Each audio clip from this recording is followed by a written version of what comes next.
Tapos, nagkaroon sila ng competition na ang hangad ko lang, ma-share ko yung istorya ko na kahit ako nalubog sa problema, may pag-asa na makaawang sa hirap.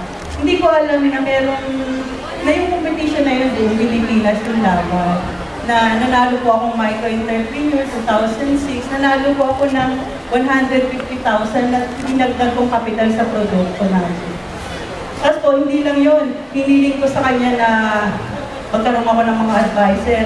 Yung mga judge ko ng micro-entrepreneur, yung manalo ko, Sir Joey Concepcion ng Go Negosyo, Fernando Subel ng Globe, Marixie Beto, Tessie Sicoso na sila yung nagsilbing inspirasyon ko para lalo lumakas yung loob ko. Kasi kahit maliit lang ako talaga inilalayan nila.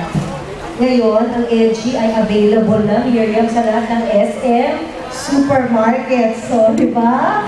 Kaya yung iniisip-isip mo na lang, maliit lang ako, hindi ko kaya. Tingnan mo ngayon kung ano ka na, di ba? Dahil 2 years, hard work, ganyan. So, nasaan na ngayon? Sa larangan ng business ang LG's Peanut Butter. Gano'n ka na kalaki? Kasi nag-umpisa ako 1 kilong mani. Ngayon, Magkano yun? 1 kilo naman. nasa 48 pesos lang ako nung mag-umpisa ako.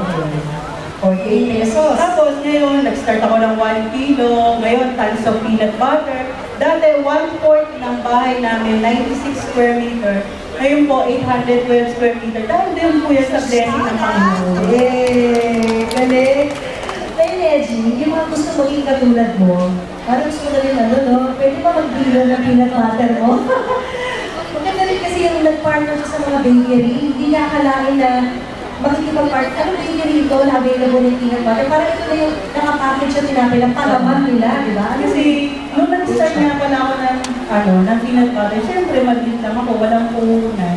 Iisip ko, ano pa yung kapatid ng peanut butter? Syempre, tinapay. Pero pinarget ko yung mga bakery na hindi ko akalain na maraming bakery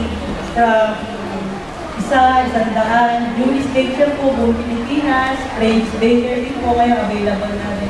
Wow, dito mo, Miriam, available na Edgy's Peanut Butter sa dami ng mga branches ng mga bakery na yun, kasi SM supermarket. So, from 45 pesos, 1 kilo mali, how big is your business now? Malaki na. Wala na taga-BIR dito. Nandiyan sila. Sabi ko nga, hindi ko naman din kailangan na sumobra yung laki. Kasi worry-worry, pero syempre, bawal sabihin yung nakakatakot. Blessing ito na kailangan ko rin i-share sa marami.